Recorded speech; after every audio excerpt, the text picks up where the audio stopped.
Hello everyone, Mien Yockmann here, editor on Heart of Mercy, with another episode of our Behind the Scenes series, Working from Home edition.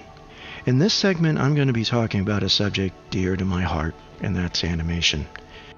I've wanted to be an animator since I was a kid, growing up on Saturday morning cartoons and Ray Harryhausen films like Mighty Joe Young and The Seventh Voyage of Sinbad.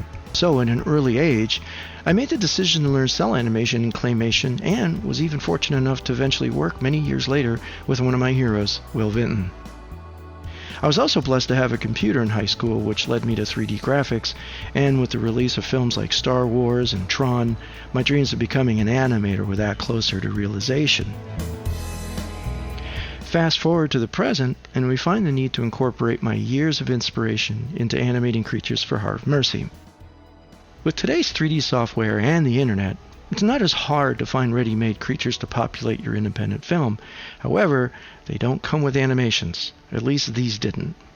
The first major challenge was to get their movements to look natural, what you, the discerning viewer, have come to expect from CG creatures that appear in countless films. Given that we're working on essentially home computers and don't have the processing power of Hollywood machines, there was a lot of hand animation I went into getting these things to look like they're actually flying in formation, and with the variations of wing flapping one would come to expect from a flock of flying creatures.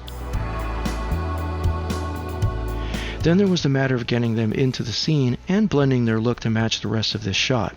Now, there's one thing I want to emphasize about 3D animation, is that it's not only labor intensive, it's very time consuming. Each frame that you see here has to be rendered one at a time, which means every single reflection, every shadow, every movement, and any other element affecting the look of our creatures has to be compiled on a frame-by-frame basis, which can result in hundreds of individual frames of animation, 480 in this case to be exact.